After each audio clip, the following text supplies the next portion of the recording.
ልጆ ምግብ አልበላ ብለውታል። አንድ ጊዜ ይጎርስና ከምግቡ ተነስቶ ይሄደ። እውነት ነው፣ ይሄ እንደ ወላጅ ያስጨንቃል።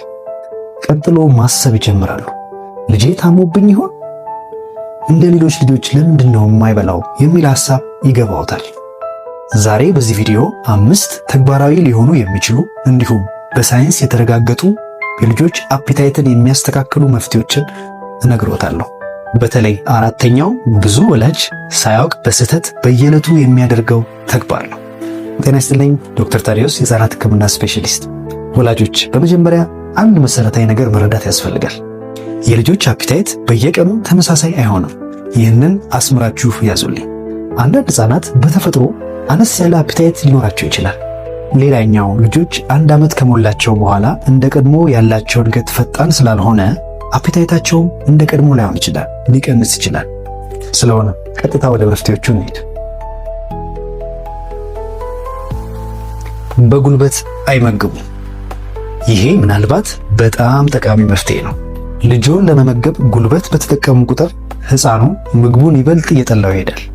ብዙ ቤተሰቦች ሕፃኑን ለመመገብ በጣም ሲለፉ፣ ቤት ውስጥ ሲሯሯጡ፣ ሕፃኑም ሲሸሽ ይስተዋላል።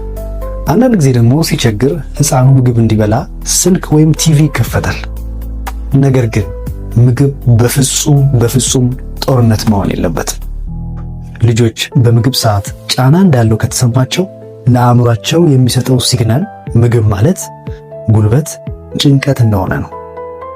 ከዚህ ይልቅ ተረጋግተው ምግቡን ይስጡ፣ አብረው ይቀመጡ፣ የሚፈልገውን ያህል እንዲበላ ይፍቀዱለት። የእርሶ ሥራ ጤነኛና የተመጣጠነ ምግብ ማቅረብ ነው። የልጆ ድርሻ ደግሞ ምን ያህል እንደሚበላና መብላቱን መወሰን ነው። አንዳንድ ጊዜ ወላጆች አላስፈላጊ አስፈሪ ኢንቫይሮንመንት በመፍጠር የልጅን አፒታይት ይገላሉ። አስታውሱ፣ ያልተጨናነቀ ሕፃን ከተጨናነቀ ሕፃን ይልቅ ይበላል።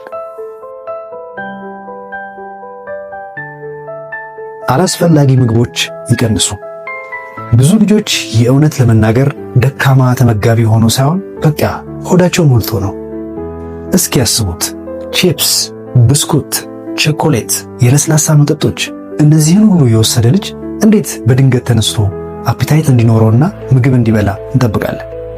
እንደዚህ አይሆንም። ወላጆች በጀንክ ፉድ ሆዱ የተሞላ ልጅ በፍጹም ድንገት ተነስቶ የምግብ ፍላጎት እንዲኖረው መጠበቅ የለባችሁ። አንዳንድ ጊዜም ብዙ የበዛ ወተት ወላጅ ይሰጣል። ቀኑን ሙሉ ወተት ሲጠጣ የዋለ ልጅ አፒታይት ሊኖር አይችልም። የምግብና የስናክ ሰዓት ይለዩ። ቋሚ የምግብ ሰዓት ያስለምዱ። ቀኑን ሙሉ ምግብ ሲበሉ እንዲሆኑ አያድርጉ። አላስፈላጊ ምግቦችን ያስወግዱ። በተለይ ፕሮሰስድ ጃንክ ፉዶች። የበዛ ወተት አይስጡ። ወላጆች የረሃብን ስሜት ማወቅ ጥሩ ነው፣ መብላትን ያለማምዳል። የምግብ ሰዓትን ልጆች ኢንጆይ እንዲያደርጉት ያድርጉ። ሕፃናት ምግብ ዘና ያለ ለአይን የሚይዝ ሲሆን ደስ ይላቸዋል፣ ይወዱታል። አስቡት፣ ተመሳሳይ አይነት ምግብ ሁልጊዜ ልጅ ሲበላ ሊሰለቸው ይችላል። ከለር ያላቸው ፍራፍሬዎች፣ የተለያየ ቅርጽ፣ የተለያየ ጣዕም ገበታቸው ላይ ያድርጉላቸው። እና በምግብ ሰዓትም ቲቪ ያጥፉ ወይም ኤሌክትሮኒክስ ነገር ያጥፉ። ሐሳብ ሲበተን የልጆች አንጎልና ሆድ ያለውን ሲግናል ይረብሸዋል። ትኩረታቸው ሌላ ነገር ላይ ይሆናል። በተለይም ደግሞ ልጆች ወላጆችን ያያሉ፣ ኮፒ ያደርጋሉ። ስለዚህ እነዚህን ፍራፍሬዎች፣ አትክልቶች እነሱም እርሶም ይመገቡ። አይጠራጠሩ፣ እነርሱም ወደ እርሶ ይመጣሉ። አካባቢያቸውን በዚህ መንገድ ያስተካክሉ።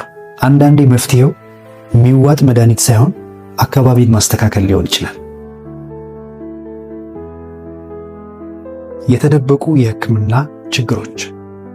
አንዳንድ ጊዜ የምግብ ፍላጎት መቀነስ ከሕክምና ችግር ጋር የተያያዘ ችግር ሊሆን ይችላል። ለምሳሌ የደም ማነስ፣ ከአይረን እጥረት የሚመጣ የካካ ድርቀት፣ የአንጀት ትላትሎች፣ የጨጓራ አሲድ መርጨት፣ የቆየ የአንጀት ችግር፣ የምግብ አለርጂ እንዲሁም የእድገት ችግሮች። ደም ማነስ ያለው ልጅ ድካምና የምግብ ፍላጎት መቀነስ ይከሰትበታል። የካካ ድርቀት ያለበት ልጅ የምግብ ፍላጎት ሊኖረው አይችልም፣ ምክንያቱም ሆዱ እንደሞላ ነው የሚያስበው። እነዚህን ምልክቶች ካዩ ወደ ሕክምና ይሄዱ። ኪሎ መቀነስ፣ የእድገት ዘገምተኛ መሆን፣ ተደጋጋሚ ማስመለስ፣ ትኩሳት፣ ተቅማጥ፣ ለመዋጥ መቸገር፣ ድካም፣ ንቃቱ የቀነሰ ልጅ ከሆነ እነዚህ ካሉ ወደ ሕክምና መሄድ ያስፈልጋል። አንዳንድ ጊዜ ከስር ከመሰረቱ ያለው ችግር ካልታከመ አፔታይት አይስተካከልም። ትዕግስትና ሁሌም መሞከር። ትልቁ ቤተሰብ የሚሰራው ስህተት በአንድ ጀንበር ለውጥ ለማየት መፈለግ ነው። እንደዚህ አይሆንም። የምግብ ፍላጎት መቀነስ ትዕግስትና ጊዜ ይፈልጋል። ወላጆች የልጆችን ሳይኮሎጂ መረዳት ያስፈልጋል። አንድ ሕፃን ልጅ የሆነን ምግብ እንዲያምነውና እንዲቀበለው ደጋግሞ ሊያየው፣ ደጋግሞ ሊያጣጥመው ያስፈልጋል። ኢቭን ከ10 እስከ 15 እስከ 20 ጊዜ ደጋግሞ መሞከር ያስፈልጋል። አንድ ጊዜ ወይም የተወሰኑ ጊዜዎች እምቢ ስላሉት ተስፋ አይቁረጡ። ተረጋግተው ደግሞ ይሞክሩ። እባክዎ ልጆን ከሌላ ልጅ ጋር አያነጻጽሩ። ሁሉም ልጅ የራሱ የአፒታይት ሁኔታ አለው። አንዳንድ ልጆች በተፈጥሮ ትንሽ ተመጋቢዎች ናቸው። ከማነጻጸር ይልቅ ትኩረቶ ልጄ እያደገ ነው ወይ፣ ዕለት ተዕለት ለውጥ አለው ወይ፣ ንቃቱና ኢነርጂው እንዴት ነው የሚለው ላይ መሆን አለበት። የምግብ መጠኑ ላይ ብቻ አያተኩሩ። ከምግብ በፊት እንዲጫወት ያድርጉ። ከምግብ በፊት ወተት ወይም ጁስ አይስጡ። የእንቅልፍ ሰዓቱ ወጥ እንዲሆን ያድርጉ። ገንቢ ምግብ ይስጡ፣ እንደ እንቁላል፣ አሳ፣ ስጋ የመሳሰሉት። ጤነኛ ስቦችን ያካቱ፣ እንደ አቮካዶ፣ ፒነት የመሳሰሉት።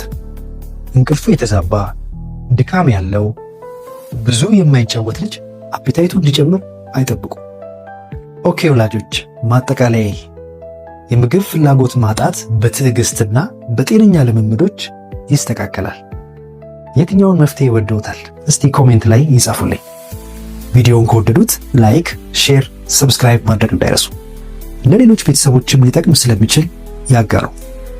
የልጅ ጤና ከቤተሰብ እውቀት ይጀምራል። ጤና ይስጥልኝ። ዶክተር ታዲዮስ የህፃናት ህክምና ስፔሻሊስት